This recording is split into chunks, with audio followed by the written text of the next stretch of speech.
Hello everyone, नमस्कार। Welcome to monk tutorial. दोस्तों, आज के इस वीडियो लेक्चर में हम जानेंगे छत्तीसगढ़ में पुनः भोसला शासन। प्रीवियस क्लास में ब्रिटिश अधीन भोसला शासन में हम लोगों ने जो 6 ब्रिटिश अधीक्षक थे उनके बारे में जाना था।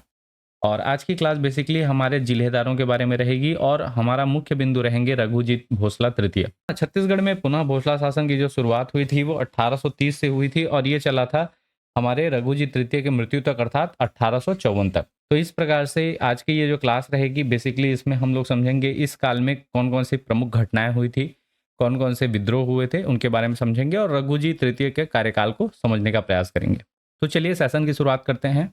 सबसे पहले बात करें हमारे आधुनिक इतिहास के इस वाले टेबल की, तो आज ये वाला टेबल का इतिहास का ये सीरीज जो हमारा रहेगा ये हमारा कंप्लीट हो जा रहा है। ये जो है ये कंप्लीट होगा मराठा शासन। देखिए, मराठा शासन में हम लोगों ने इसको बेसिकली 5 भागों में बांटा था। अप्रत्यक्ष भोसला शासन, प्रत्यक्ष भोसला शासन, सूबा शासन, ब्रिटिश अधीन भोसला शासन और आज की क्लास है पुनः भोसला शासन। अप्रत्यक्ष भोसला शासन 1741 से 1758 तक था और इसमें हम लोगों ने रघुजी भोसला प्रथम के बारे में जाना था। और छत्तीसगढ़ में जो शासक थे उनके अधीन अप्रत्यक्ष रूप से जो शासन कर रहे थे वो थे रघुनाथ सिंह और मोहन सिंह। साथ ही रायपुर में थे आपके अमर सिंह और शिवराज सिंह। प्रत्यक्ष भोसला शासन में हमारे आते हैं बिंबाजी भोसले। इसके पश्चात सूबा शासन में वेंको जी अपने जगह सूबेदारों की नियुक्ति करते हैं। तत्पश्चात ब्रिटिश अधीन भोसला शासन में चूंकि अप्पा साहब सीताबर्डी का युद्ध हार चुके रहते हैं, ब्रिटिश में उनकी जगह पर जो राजा है वो बना दिया जाता है रघुजी तृतीय को। तो रघुजी तृतीय अल्पायु थे। तो अल्पायु होने के कारण क्या किया जाता है कि यहाँ छत्तीसगढ़ पे शासन करने के लिए ब्रिटिश अधीक्षकों की नियुक्ति कर दी जाती है और नागपुर में बैठते हैं रेजिडेंट। अब आज की क्लास जो रहेगी वो रघुजी तृतीय के बारे में रहेगी। ठीक है, रघुजी भोसला तृतीय और ये जिलेदारों की नियुक्ति करेंगे। चलिए थोड़ा वंशावली समझ लेते हैं। सबसे पहले रघुजी भोसला प्रथम, जो हम लोग पहले क्लास में देख चुके हैं, इनके कुल 4 पुत्र थे, जानको जी, मुधो जी, साबा जी और बिंबा जी। चारों भाइयों में अलग अलग बंटवारा हुआ था। जानको जी को नागपुर राज्य मिला, मुधो जी को चांदा, साबा जी को बरार और बिंबा जी को छत्तीसगढ़ का राज्य। यहाँ तक कहानी सबको क्लियर है। अब इसमें जो मुधो जी थे उनके 3 पुत्र हुए। एक का नाम था रघुजी द्वितीय, दूसरे का नाम चिमड़ा जी और तीसरे का नाम वेंको जी। आप लोगों ने अगर प्रीवियस क्लास नहीं देखा है तो वहां से आप स्टार्टिंग से देखते आइएगा ताकि कहानी आपको क्लियर रहे। ठीक है, बात करें अगर बिंबा जी की, तो बिंबा जी की 3 पत्नियां थी, आनंदीबाई, उमाबाई और रमाबाई। बिंबा जी की मृत्यु के पश्चात आनंदीबाई जो है वो सत्ता संभालती हैं, उमाबाई हैं वो सती हो जाती हैं और रमाबाई वन में चली जाती हैं। ठीक है, बात करें बिंबा जी के उत्तराधिकारी की, तो बिंबा जी के उत्तराधिकारी थे चिमड़ा जी, जो मुधो जी के क्या थे, पुत्र थे। मुधो जी के मंझले पुत्र थे, उनको बिंबा जी ने अपना उत्तराधिकारी नियुक्त किया था। उनकी मृत्यु के बाद वेंको जी शासक बनते हैं और नागपुर के शासक रहते हैं रघुजी द्वितीय। रघुजी द्वितीय की 2 संतानें होती हैं। एक का नाम रहता है, जो पुत्री रहती है उनका नाम रहता है बानुबाई और पुत्र रहते हैं उनका नाम रहता है पुरसा जी या परसो जी। परसो जी की पत्नी का नाम रहता है दुर्गाबाई। अब देखिए, पुरसा जी और दुर्गाबाई की कोई संतान नहीं थी और पुरसा जी की रहस्यमय तरीके से अकस्मात मृत्यु हो जाती है। तो उनकी जो पत्नी दुर्गाबाई रहती हैं वो बाद में गोद लेती हैं किसको, बानुबाई के पुत्र को। वहीं वेंको जी के पुत्र होते हैं कौन, आपके अप्पा साहब। सीताबर्डी के युद्ध में अप्पा साहब हार जाते हैं, अंग्रेज उनको बंदी बना लेते हैं। तो दुर्गाबाई क्या करते हैं, बानुबाई के पुत्र जो रहते हैं रघुजी तृतीय, उनको गोद ले लेते हैं। एक्चुअल में बानुबाई के पुत्र का नाम रघुजी तृतीय नहीं रहता बल्कि रहता है बाजीबा भोसले। ठीक है, बाद में गोद लेने के बाद इनका नाम रघुजी तृतीय बन जाता है। तो इस प्रकार से इनको क्या किया जाता है, दुर्गाबाई गोद ले लेती हैं और ये शासक बन जाते हैं। और आज की हमारी जो क्लास रहेगी वो इन्हीं रघुजी तृतीय पर रहेगी। क्लियर है। थोड़ा सा वंशावली में शासकों का क्रम देख लेते हैं। तो हम सबसे पहले शासक जानेंगे नागपुर में कौन रहेंगे, रघुजी भोसला प्रथम। उसके पश्चात छत्तीसगढ़ में शासन करने आएंगे कौन, बिंबा जी। बिंबा जी के बाद उनके उत्तराधिकारी रहेंगे चिमड़ा जी और चिमड़ा जी की मृत्यु होने के बाद उनके छोटे भाई वेंको जी उत्तराधिकारी बन जाते हैं। वेंको जी की मृत्यु होती है तो उसके बाद शासक बनते हैं पुरसो जी या परसो जी। ठीक है, पुरसा जी या परसो जी। और परसो जी की मृत्यु के पश्चात वेंको जी के जो पुत्र रहते हैं अप्पा साहब, वो शासक बनते हैं। सीताबर्डी का युद्ध होता है अंग्रेजों से। अप्पा साहब सहायक संधि को मानने से इनकार कर देते हैं, उनके साथ युद्ध हो जाता है और इस सीताबर्डी के युद्ध में अप्पा साहब हार जाते हैं जिसके कारण उनको जेल हो जाती है। अब इसके बाद दुर्गाबाई हैं वो रघुजी तृतीय गोद ली हैं, लेकिन रघुजी तृतीय क्या है, अल्पवयस्क हैं। उस समय उनकी आयु 10 वर्ष थी, याद रखिएगा। इसलिए जब ये वयस्क नहीं हो जाते तब तक शासन कौन संभालते हैं, ब्रिटिश रेजिडेंट। आपके जो नागपुर हैं वहां कौन रहेंगे, नागपुर में रहेंगे ब्रिटिश रेजिडेंट। और छत्तीसगढ़ में फिर नियुक्ति होगी अधीक्षकों की। जब रघुजी तृतीय फिर से वयस्क हो जाएंगे, उनकी आयु जब हो जाएगी शासन करने लायक, तो रेजिडेंट क्या करेंगे, सत्ता का हस्तांतरण करने के लिए एक और संधि करेंगे और उसके पश्चात शासक हमारे बनेंगे रघुजी तृतीय। तो चलिए हम लोग आते हैं हमारे अब शासक बनने की ओर, रघुजी तृतीय में।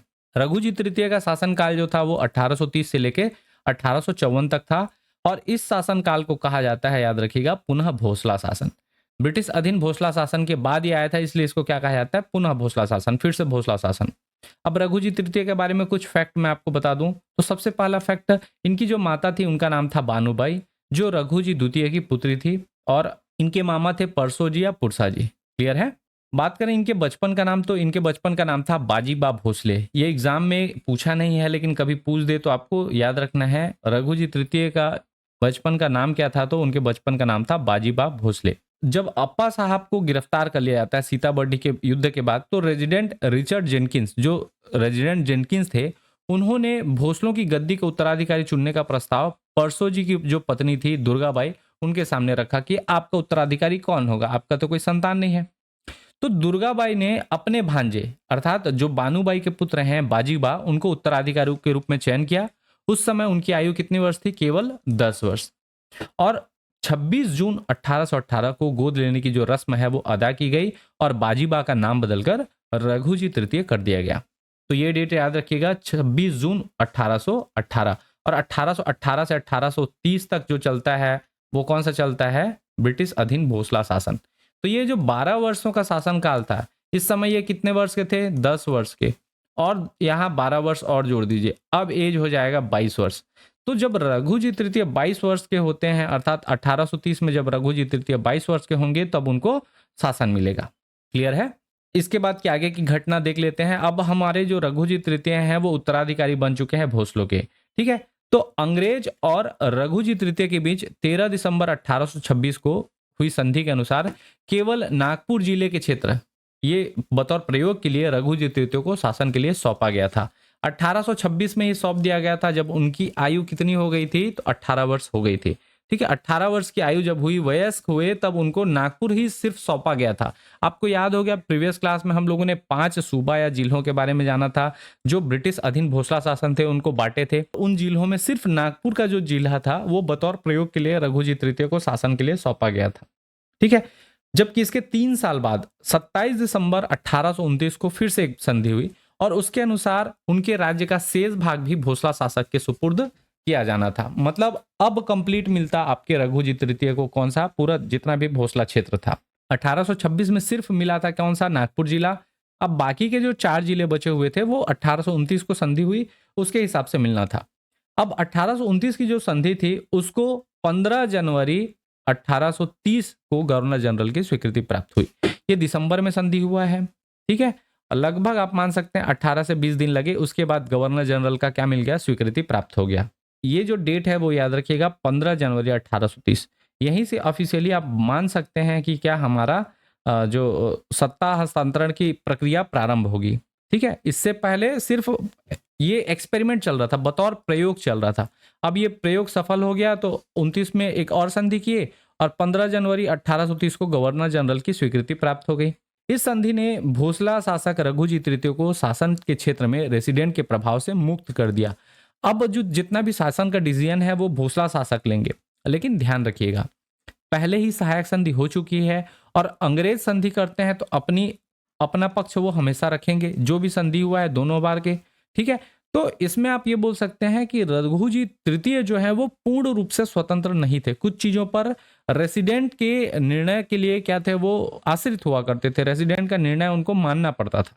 तो नागपुर स्थित ब्रिटिश रेजिडेंट विल्डर या वेल्डर पिछली क्लास में बताया था, ने छत्तीसगढ़ के ब्रिटिश अधीक्षक कैप्टन क्राफर्ड को शासन हस्तांतरण हेतु एक स्पष्ट निर्देश भेजा। उन्होंने कहा कि देखो ऐसा है कि हमारा जो ब्रिटिश अधीन था ये भोसला शासन समाप्त हो चुका है, हमको गवर्नर जनरल की स्वीकृति प्राप्त हो गई है सत्ता हस्तांतरण करने की। तो आप एक काम करिए, जो यहाँ से मराठा अधिकारी जाएंगे उनको सत्ता हस्तांतरण कर दीजिएगा, और हमारे अंतिम ब्रिटिश अधीक्षक जो रहते हैं वो कैप्टन क्राफर्ड रहते हैं। तो यही छत्तीसगढ़ में क्या करेंगे, सत्ता हस्तांतरण का काम करेंगे। क्लियर है। अब ये जो संधि हुई थी उस पर 15 जनवरी 1830 को क्या मिला था, गवर्नर जनरल की स्वीकृति। लेकिन ये प्रोसेस होते होते पूरा हुआ कब, तो 6 जून 1830 को। 6 जून 1830 को छत्तीसगढ़ का शासन नागपुर के शासक रघुजी तृतीय को हस्तांतरित कर दिया गया, और उसी दिन से अधीक्षक ने प्रशासकीय मामलों में हस्तक्षेप करना छोड़ दिया। तो फाइनली हमारे मराठों के पास सत्ता कब से आई? तो 6 जून 1830 से सत्ता उनके पास पहुंची। क्लियर है?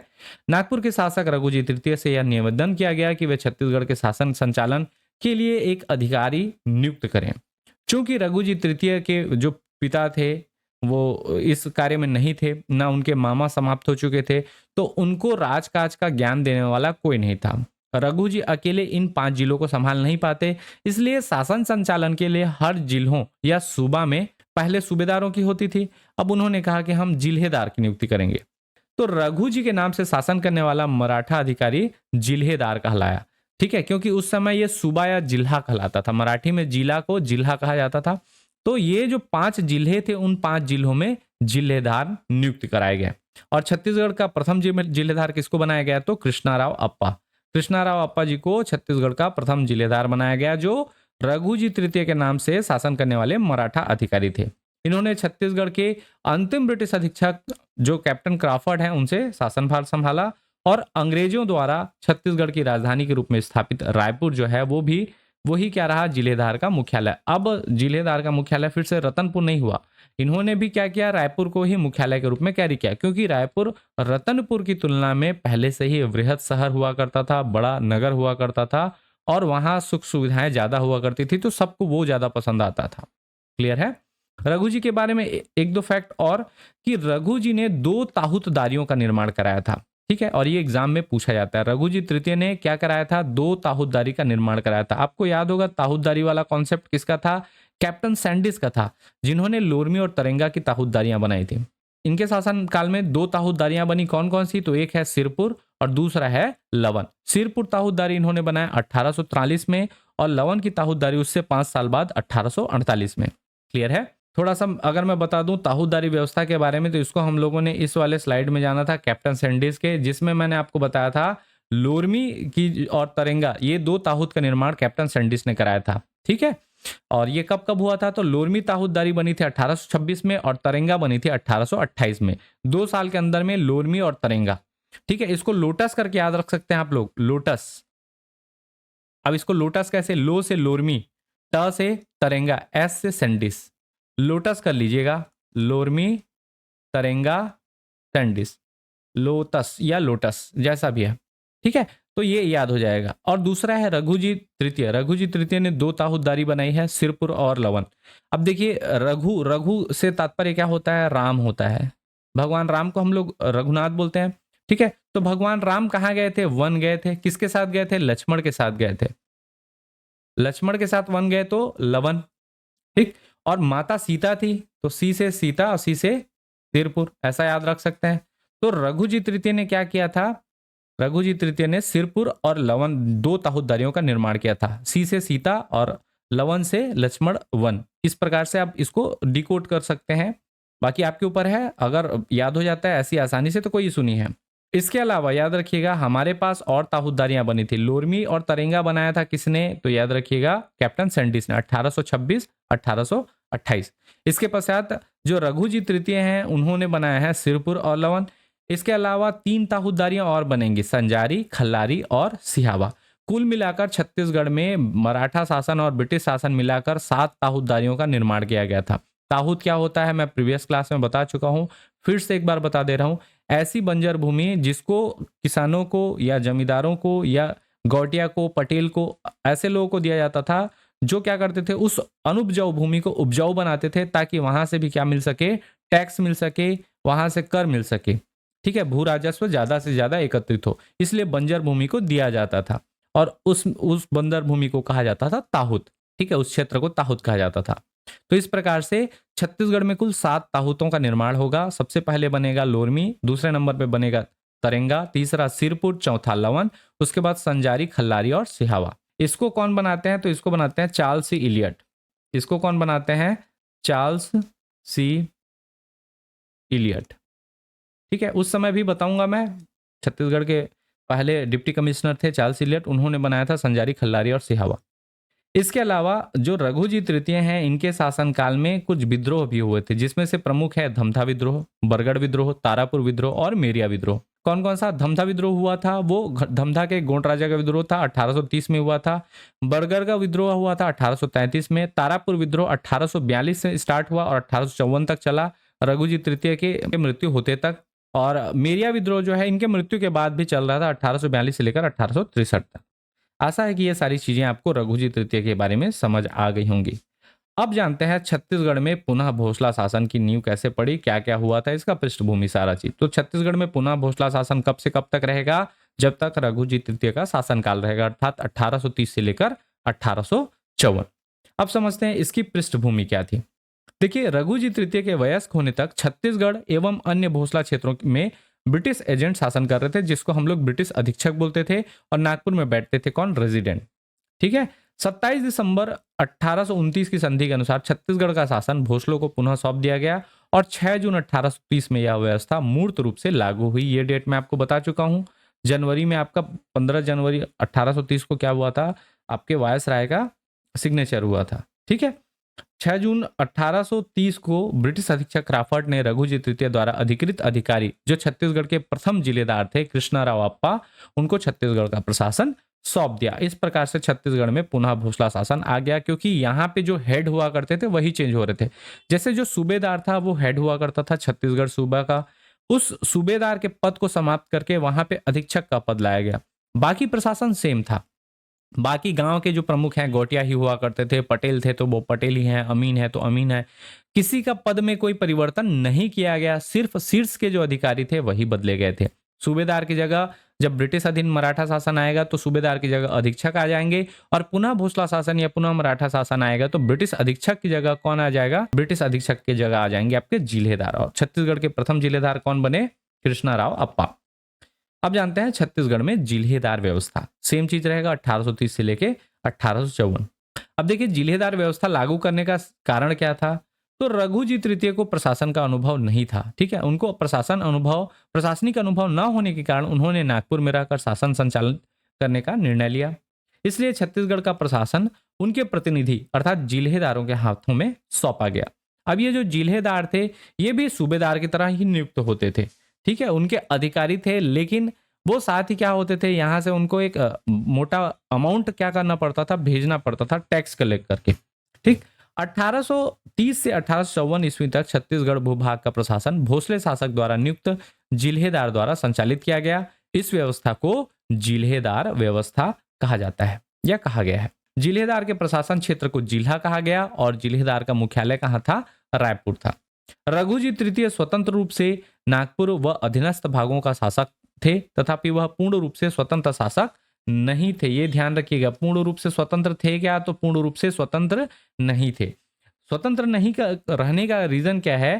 कि उनके प्रशासन व कार्यों पे अंग्रेज रेसिडेंट का पूर्ण नियंत्रण था। वो डिसाइड करते थे। चूंकि जो रघुजी तृतीय थे 10 वर्ष की आयु में थे, तो रेजिडेंट ही उनकी शिक्षा दीक्षा को कराए थे, उनको प्रशासन का ज्ञान दिए थे, तो वो उनका रेस्पेक्ट करते थे, ये मान सकते हो। ठीक है, इसलिए वो रेजिडेंट के बिना परमिशन के कुछ भी डिसीजन नहीं लेते थे, इसलिए वो पूर्ण रूप से स्वतंत्र शासक नहीं थे। कहीं ना कहीं अंग्रेजों का जो प्रभाव था इनके शासन में दिखाई देता था। अब जानते हैं छत्तीसगढ़ की जो जिलेदार व्यवस्था है, इसका बाकी जो फैक्ट, वन लाइनर फैक्ट, जैसे इसका मुख्यालय कहाँ था? तो इसका मुख्यालय था रायपुर। इसके प्रारंभकर्ता कौन थे जिलेदारी व्यवस्था के? तो रघुजी तृतीय भोसला। इसका उद्देश्य क्या था? रघुजी तृतीय को शासन का ज्ञान नहीं था, शासन चलाने के लिए जिलेदार या जिलेदारों की नियुक्ति की। अब जो जिलेदार थे ये कौन थे? तो छत्तीसगढ़ में भोसला शासक रघुजी तृतीय के प्रतिनिधि थे। उनके क्या थे? प्रतिनिधि थे। और उनके प्रशासन क्षेत्र को क्या कहा गया? जिला कहा गया। जिलेदारों की नियुक्तियां कौन करता था? जिलेदारों की नियुक्तियां करते थे रघुजी तृतीय। साथ ही जिलेदारी व्यवस्था कब प्रारंभ हुई? तो जब आपके रघुजी तृतीय शासक बने, अर्थात 1830 में। और ये समाप्त कब हो गया? तो 1854 में जिलेदारी व्यवस्था समाप्त हो गई, जब रघुजी तृतीय की मृत्यु हो गई। अब छत्तीसगढ़ में कुल हमारे 8 जिलेदार हुए थे। ठीक है, तो छत्तीसगढ़ में नियुक्त मराठा जिलेदारों की सूची। ये 8 जिलेदार कौन कौन से हैं? तो उस प्रकार से ये हमारे रघुजी तृतीय हैं, ये मान सकते हो। और इधर 4 जिलेदार, इधर 4 जिलेदार। उनके पास कुल छत्तीसगढ़ क्षेत्र में शासन करने के लिए अलग अलग 8 जिलेदार हुए। अब उनके नाम एक एक के जान लेते हैं। सबसे पहला जो नाम मिलता है वो मिलता है छत्तीसगढ़ के प्रथम जिलेदार, वो हैं कृष्णाराव अप्पा। इनको छत्तीसगढ़ का प्रथम जिलेदार माना जाता है। दूसरे नाम है अमृतराव अप्पा। हमारे तीसरे जिलेदार हैं सदरुद्दीन। ये छत्तीसगढ़ के एकमात्र ऐसे मराठा जिलेदार हैं जिनको सरकारी राशि गबन करने के आरोप में पद से ही निकाल दिया गया था, अर्थात पदच्युत किया गया था। ठीक है, तो सरकारी राशि गबन करने के आरोप में पद से निकाले गए या पदच्युत होने वाले जिलेदार कौन है, ये कभी पूछा नहीं है, लेकिन अगर पूछे तो याद रखिएगा कौन है, सदरुद्दीन। इसके अलावा चौथे सूबेदार हैं दुर्गा प्रसाद, पांचवें हैं इंदुक राव, उसके पश्चात आते हैं सखाराम बापू, सातवें जिलेदार हैं गोविंद अप्पा और आठवें हैं गोपाल राव। गोपाल राव छत्तीसगढ़ के अंतिम जिलेदार रहते हैं और बाद में ये गोपाल राव ही याद रखिएगा असिस्टेंट डिप्टी कमिश्नर भी बनेंगे। ठीक है, तो ये सारी चीजें आप ये नाम पेपर में एज इट इज पूछ लिए जाते हैं, जमाने के लिए आता है। कृष्णा राव अप्पा, अमृत राव अप्पा, सदरुद्दीन, दुर्गा प्रसाद, इंदुक राव, सखाराम बापू, गोविंद अप्पा और गोपाल राव। ये जो नाम है आपको ऐसी जमाने ही दिया जाता है, और साथ ही ये जो 3 फैक्ट है इनको कम से कम आप लोग याद रख लीजिएगा। चलिए अब जानते हैं छत्तीसगढ़ में पुनः भोसला शासन में जो प्रशासनिक व्यवस्था थी उसके बारे में। ठीक है, पुनः भोसला शासन में छत्तीसगढ़ की प्रशासनिक व्यवस्था। सबसे पहले बात करें न्याय व्यवस्था की। न्याय व्यवस्था के बारे में अगर बात करें तो पुनः भोसला शासन जो थी उसमें अंग्रेजों की न्याय व्यवस्था यथावत रखी गई थी। जो पुलिसिंग था वो भी सेम रखा गया था, क्योंकि वहां पे आपका रेजिडेंट का प्रभाव आपको नागपुर दरबार में देखने को मिलता है। इस पुनः भोसला शासन में न्याय महंगा और दीर्घकालीन हो गया था। यहाँ के जो अधिकारी थे वो करप्ट होना प्रारंभ हो गए थे, इसलिए पैसा लेते थे, इसलिए न्याय क्या हो गया था, महंगा हो गया था और दीर्घकालीन हो गया था, जैसे कि अभी की वर्तमान व्यवस्था है। ठीक है, अधिकारियों कर्मचारियों की उदासीनता और भ्रष्टाचार की शिकायतें भी क्या हो गई थी, बढ़ी थी। साथ ही पुनः भोसला शासन में जनता को अंग्रेजी काल की सुव्यवस्था याद आने लगी, क्योंकि जो अंग्रेजी काल था वहां जितने भी लूट खसोट हो रहे थे उस पर अंग्रेज लगाम कस रहे थे, लेकिन मराठों का ऐसा कुछ नहीं था। उनको सिर्फ और सिर्फ पैसा या टैक्स या टकोली वसूलने से मतलब था, बाकी चीजों पर वो ध्यान नहीं देते थे, उनको नजरअंदाज करते थे। पुनः भोसला शासन काल की प्रशासनिक व्यवस्था में न्याय व्यवस्था के बाद है दूसरी, वो है पुलिस व्यवस्था। पुनः भोसला शासन काल में अंग्रेजी काल की ही पुलिस व्यवस्था जारी रही, न्याय व्यवस्था भी अंग्रेजों के काल की ही थी। पुलिस में आलस्य और भ्रष्टाचार बढ़ गया, डाकुओं और लुटेरों के गिरोह जो थे वो सक्रिय हो गए, विशेषकर मुल्तानी लोग। और ये एग्जाम में पूछा गया है किसके शासन काल में मुल्तानी लोगों का प्रभाव था, तो हमारे रघुजी तृतीय के समय डाकुओं और लुटेरों का गिरोह जो था वो सक्रिय हो गया। अब इसके बाद जो कैप्टन स्लीमन है अंग्रेज अधिकारी, उनको ठगों के दमन हेतु सामान्य अधीक्षक के रूप में नियुक्त किया गया था जिलोदार के अंदर। जैसे जिलेदार को अभी हम लोग कलेक्टर बोलेंगे, तो इनको बना के भेजा गया क्या, एसपी कैप्टन स्लीमन।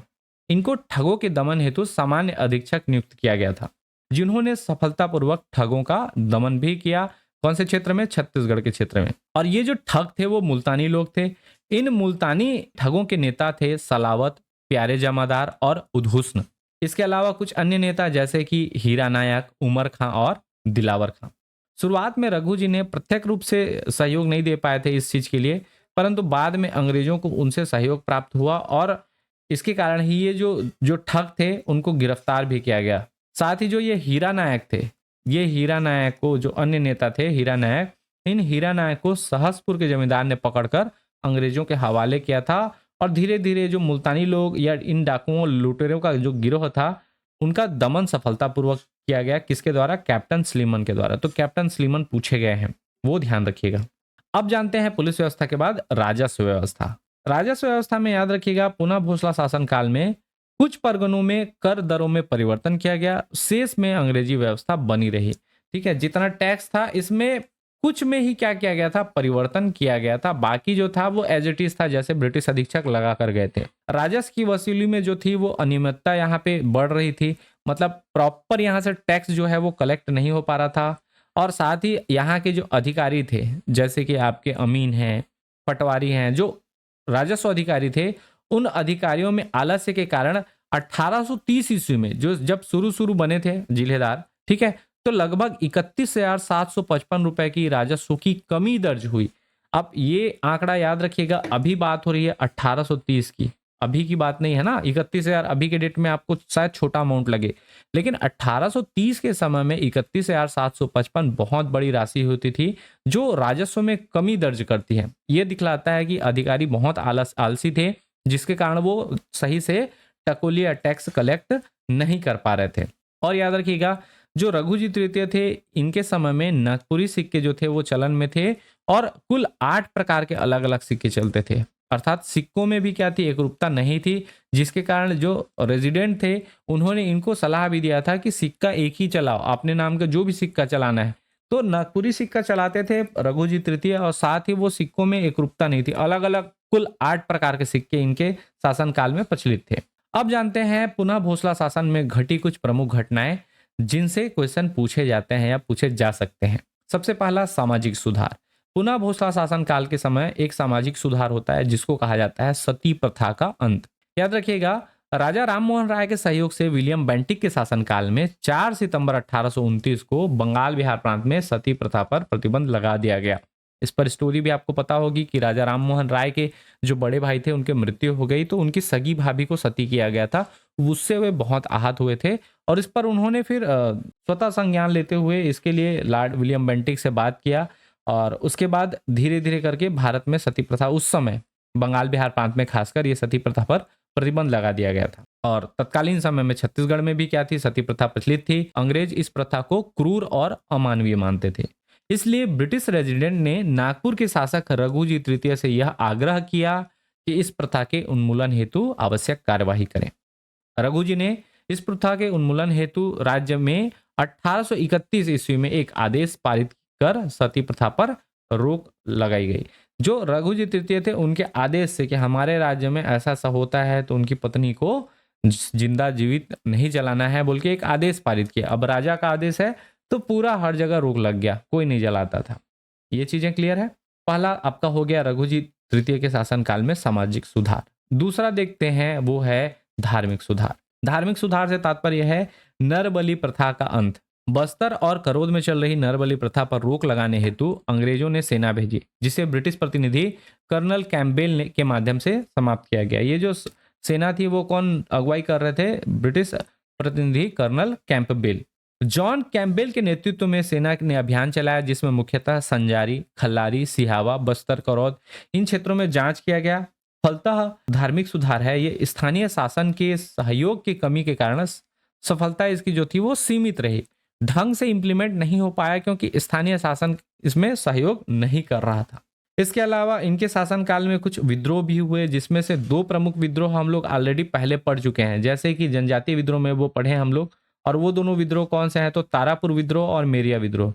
इन दोनों विद्रोहों को हम लोग जनजातीय विद्रोह में ऑलरेडी पढ़ चुके हैं। इसके अलावा जो बचे हुए विद्रोह हैं उसमें से पहला विद्रोह मिलता है धमधा के गोणों का विद्रोह। देखिए, रघुजी के शासनकाल में धमधा परगना में एक पुजारी के नेतृत्व में गोणों ने गुप्त रूप से शासन के विरुद्ध विद्रोह करना चाहा, परंतु किसी तरह इसकी सूचना जो थी वो छत्तीसगढ़ के प्रथम जिलेदार कृष्णाराव अप्पा को मिल गई।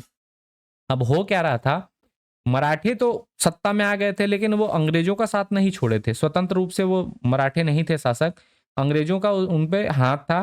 तो इसका विरोध कर रहे थे धमधा परगना के एक पुजारी, और इसकी सूचना किसको प्राप्त हो जाती है, छत्तीसगढ़ के प्रथम जिलेदार कृष्णाराव अप्पा को। जो जिलेदार थे वो रायपुर में थे, तो रायपुर से ही जिलेदार के ने त्वरित कार्यवाही करते हुए कुछ सैनिकों को धमधा भेजा। फलतः जो गोणों का यह उपद्रव था वो सहज ही शांत कर दिया गया और इस कार्य के लिए अंग्रेजों ने भोसला शासन की सराहना की कि विद्रोह उठने से पहले ही आपने उसको कुचल दिया। क्लियर है। अगला एक विद्रोह मिलता है बरगढ़ जमींदारी का विद्रोह। बरगढ़ जमींदारी के देखिए आपके जमींदार थे अजीत सिंह और उनके बेटे थे बलराम सिंह। इन दोनों ने रघुजी तृतीय के विरुद्ध क्या कर दिया, विद्रोह कर दिया। रघुजी तृतीय के शासनकाल में बरगढ़ जमींदारी के जमींदार अजीत सिंह व उनके पुत्र बलराम सिंह ने शासन के विरुद्ध विद्रोह कर दिया। अब ये जो घटना है वो अंग्रेजों को पता चल गई, ठीक है, और अंग्रेज बरगढ़ जमींदारी के समीप थे रायगढ़ के शासक, ठीक है, उस समय शासक हुआ करते थे देवनाथ सिंह। तो रायगढ़ के शासक देवनाथ सिंह को अंग्रेजों का अच्छा टर्म्स था, राजाओं से वो अच्छा टर्म्स बनाकर रखते थे, ठीक है। तो इस घटना से अवगत होने के बाद अंग्रेजों ने रायगढ़ के शासक देवनाथ सिंह को विद्रोह को कुचलने का आदेश दिया। और चूंकि देवनाथ सिंह के पास जो सेना थी वो बड़ी थी, वो बरगढ़ जमींदारी पर धावा बोल देते हैं, अजीत सिंह बलराम सिंह को हरा देते हैं, ठीक है। इस प्रकार से जो रायगढ़ के शासक देवनाथ सिंह थे वो बरगढ़ जमींदारी को कब्जे में ले लेते हैं और उसके कारण क्या होता है, जिसके फलस्वरूप रायगढ़ के शासक देवनाथ सिंह को बरगढ़ की जमींदारी मिल गई। इस प्रकार से बरगढ़ जमींदारी का जो विद्रोह हुआ था वो अंग्रेजों ने रायगढ़ के शासक देवनाथ सिंह के सहयोग से कुचल डाला। रघुजी तृतीय के बारे में एक अच्छा बात आपको मैं बता दूं कि रघुजी तृतीय ने अपनी जो भाषा थी राजभाषा, उसमें मराठी और हिंदुस्तानी को राजभाषा का दर्जा दिया। रघुजी तृतीय के शासन काल के पूर्व प्रशासनिक कार्यों में फारसी भाषा का प्रयोग होता था, लेकिन जैसे ही रघुजी तृतीय शासक बनते हैं उन्होंने इसे समाप्त कर मराठी और हिंदुस्तानी भाषा को राजभाषा का दर्जा दिया। क्लियर है? तो यहाँ पे हम लोगों ने प्रमुख घटनाओं के बारे में भी जान लिया। अब फिर से हम लोग आते हैं हमारे जो शासक थे रघुजी तृतीय के बारे में। रघुजी तृतीय ने अपने आरंभिक वर्षों में शासन में सक्रिय रूप से रुचि ली। ठीक है, जो स्टार्टिंग में राजा बने थे, नॉर्मली होता है सब शुरू शुरू में क्या रहते हैं, एकदम फुल एक्टिव रहते हैं, किंतु बाद के वर्षों में वे सुंदरी अर्थात स्त्रियों और सुरा अर्थात शराब के चक्कर में पड़ गए। लड़की और शराब के चक्कर में वो कौन पड़ गए? रघुजी तृतीय। रघु जी को संतान सुख का आशीर्वाद नहीं मिला, हालांकि उनकी 8 पत्नियां थी। उनकी 8 पत्नियां थी, लेकिन उनका कोई पुत्र नहीं था। उनका एक पुत्र था जो शैशवावस्था में ही मर गया, मतलब छोटा बच्चा था तभी मर गया, जिसके बाद उनको कोई संतान नहीं हुई। जानी नामक वेश्या के प्रति वे अधिक आकृष्ट हो गए और उन्हें शराब पीने की बुरी लत पड़ गई। इससे उनका जो स्वास्थ्य था वो उसके ऊपर प्रतिकूल प्रभाव पड़ा और वे अस्वस्थ रहने लगे। धीरे धीरे उनकी सेहत और खराब होने लगी और फाइनली 11 दिसंबर 1853 को 25 दिनों की लंबी बीमारी के बाद 47 वर्ष की आयु में रघुजी तृतीय की निःसंतान मृत्यु हो गई। पत्नियां 8 थी लेकिन कोई पुत्र नहीं था। उनका जो अंतिम संस्कार है उनके भतीजे नाना अहिरराव द्वारा किया गया। नाना अहिरराव कौन है? तो रघुजी तृतीय के भतीजे हैं। उनके द्वारा उनका क्या किया गया था? अंतिम संस्कार। और उसके बाद नाना अहिरराव के पुत्र यशवंत राव को अगला उत्तराधिकारी बनाने का निर्णय लिया गया। नाना अहिरराव नहीं बन रहे हैं, उनके भतीजे शासक नहीं बनेंगे, दावेदार हो रहे हैं उनके पुत्र नाना अहिरराव के पुत्र कौन? यशवंत राव। उनको अगला उत्तराधिकारी बनाने का निर्णय लिया गया है, जिस दिन उनको अंतिम संस्कार किए हैं। और इस घटना के बारे में हमको एक बुक मिलती है सुभा जोहारी जी की, एनेक्सेशन ऑफ नागपुर में। उसमें इन्होंने लिखा है, वो चीजें मैं आपको बता दे रहा हूँ। रघुजी तृतीय had died earlier in December 1853 at the age of 47 after the illness of about 25 days. वही चीजें मैं आपको बताया हूँ, डेट 25 दिन का, 47 वर्ष की आयु। His illness became particularly serious about 4 o'clock in the morning of the day he died. सुबह 4 बजे बहुत सीरियस हो गए। The resident was informed and he promptly arrived. Resident को खबर किया गया कि राजा की तबीयत बहुत खराब है। The king breathed his last at about 6 o'clock in the morning in presence of the resident. और सुबह 6 बजे अंतिम सांस ली, उसके बाद उनकी मृत्यु हो गई। इसके बारे में बहुत सारे जो फैक्ट हैं मैं उनकी बुक से, जो सुभा जोहारी जी की बुक है, वहां से ये डेटा मैं आपको बतला रहा हूँ। अब जानते हैं रघु जी के शासन का मूल्यांकन। इनके शासन काल में क्या क्या घटनाएं हुई, क्या क्या चीजें इन्होंने कराया था, थोड़ा सा उसके बारे में जान लेते हैं। तो पहला चीज, जो रघुजी तृतीय थे वो स्वतंत्र, एकदम आप नहीं बोल सकते पूर्ण रूप से स्वतंत्र नहीं थे। रघुजी तृतीय ब्रिटिशों के अधीनस्थ शासक थे, ठीक है, क्योंकि हर चीज में उनका डिसीजन ये फॉलो करते थे। इवन उनकी अंतिम सांस चल रही थी तो वो किसी को देखने के बजाय रेसिडेंट को बुलावा भिजवाए। रघुजी तृतीय का शासन धीमा किंतु स्थिर था। उनके शासन काल में उनके भाइयों या परिवार के द्वारा किसी के द्वारा विद्रोह उनके लिए नहीं किया गया था। वे जनता में लोकप्रिय थे, ठीक है, तो जनता में उनकी लोकप्रियता थी, पर अधिकारियों पर उनकी पकड़ जो थी वो कमजोर थी। उनको राजकाज करना सही से नहीं आ रहा था। रघुजी तृतीय के समय मराठा प्रशासन में आर्थिक संकट गहराया, जिससे वे सेना को वेतन नहीं दे पाए और 8 लाख रुपए का वार्षिक टकोली जो अंग्रेजों को भुगतान करना था वो भी क्या रहा था? विलंबित रहा था। मतलब 8 लाख रुपए पैसा ही नहीं दे पा रहे हैं किनको? अंग्रेजों को। अब देखिए, जाहिर सी बात है, जहां शासन में आर्थिक तंगी आएगी, आर्थिक संकट आएगा, वहां भ्रष्टाचार चालू हो जाता है। तो जनता भ्रष्टाचार से परेशान थी और जमींदारों पर कर वृद्धि से अंग्रेजी सरकार से शिकायतें भी इनकी हुई थी, मराठा शासन की। अब जानते हैं नागपुर राज्य का ब्रिटिश साम्राज्य में विलय। चूंकि 1853 में हमारी मृत्यु हो चुकी है किसकी? रघुजी भोसले की। रघुजी तृतीय जो है वो 11 दिसंबर 1853 को उनकी मृत्यु होती है। मृत्यु क्यों होती है? तो लंबी बीमारी कारण, 25 दिन की लंबी बीमारी रहती है। 47 वर्ष की आयु में रघुजी तृतीय की निसंतान मृत्यु हो गई। जिस समय रघुजी तृतीय की मृत्यु हुई उस समय नागपुर के शासन के उत्तराधिकारी का प्रश्न अंग्रेजों के सामने उपस्थित हुआ। अब रघुजी तृतीय की मृत्यु से थोड़ा पहले जाते हैं। रघुजी तृतीय के अंतिम ब्रिटिश रेजिडेंट चार्ल्स ग्रेनविले मैंसेल के साथ अच्छे संबंध नहीं थे। इससे उत्तराधिकार के प्रश्न पर प्रतिकूल प्रभाव पड़ा होगा। जाहिर सी बात है कि वो जब परमिशन मांगे होंगे, ऑलरेडी रेसिडेंट से उनका जम नहीं रहा है और परमिशन मांगे होंगे तो वो दिया नहीं होगा। ठीक है, रघुजी तृतीय ने मरने से पूर्व गोद लेने के लिए कई बार रेसिडेंट मेंसल से अनुमति मांगी, परंतु रेसिडेंट की चालबाजी के कारण गोद लेने में असमर्थ रहा, क्योंकि तत्कालीन गवर्नर जनरल लॉर्ड डलहौजी ने भोसला राज्य को दत्तक पुत्र लेने की स्वीकृति नहीं दी थी। दत्तक पुत्र मतलब गोद में लिया हुआ बेटा। उत्तराधिकारी के अभाव में साम्राज्यवादी गवर्नर जनरल लॉर्ड डलहौजी की हड़प नीति, जिसको डॉक्ट्रिन ऑफ लैप्स कहा जाता है या व्यवगत का सिद्धांत, उसके अनुसार नागपुर के राज्य को ईस्ट इंडिया कंपनी के ब्रिटिश साम्राज्य में मिलाने का निर्णय लिया गया।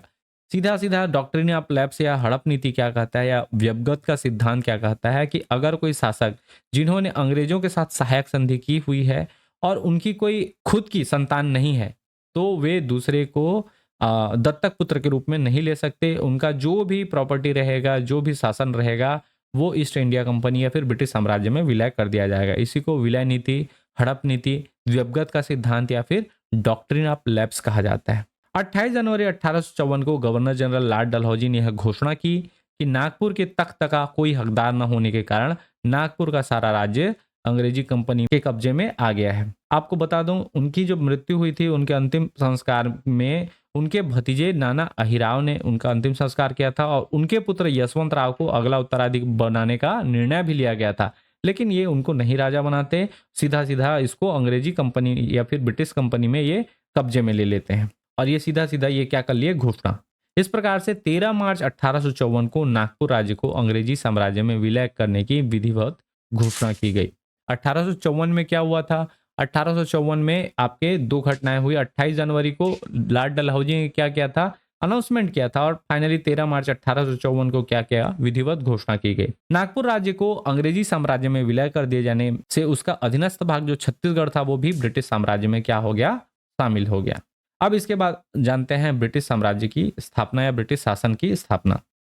1 फरवरी 1855 ये डेट आता है। इस डेट में अंतिम जिलेदार गोपाल राव ने शासन ब्रिटिश प्रतिनिधि को सौंपा। और ब्रिटिश प्रतिनिधि छत्तीसगढ़ में कौन आएंगे, तो छत्तीसगढ़ के पहले डिप्टी कमिश्नर चार्ल्स सी इलियट। ठीक है, चार्ल्स सी इलियट को छत्तीसगढ़ का पहला डिप्टी कमिश्नर नियुक्त किया गया और इसके साथ ही 1855 से लेकर 1947 तक छत्तीसगढ़ ब्रिटिश शासन के अधीन रहा। 1947 में जब आजाद होंगे तब स्वतंत्र भारत में आएगा और उस समय छत्तीसगढ़ एक जिला या सूबा या जिला माना गया। क्लियर है? अब यहाँ छत्तीसगढ़ में कौन बैठेंगे, तो डिप्टी कमिश्नर बैठेंगे। नागपुर में कौन बैठेंगे, रेसिडेंट नहीं। छत्तीसगढ़ में डिप्टी कमिश्नर और नागपुर में अब वो कहलाएंगे कमिश्नर। और कमिश्नर कौन रहेंगे, तो वही चार्ल्स मेंसल।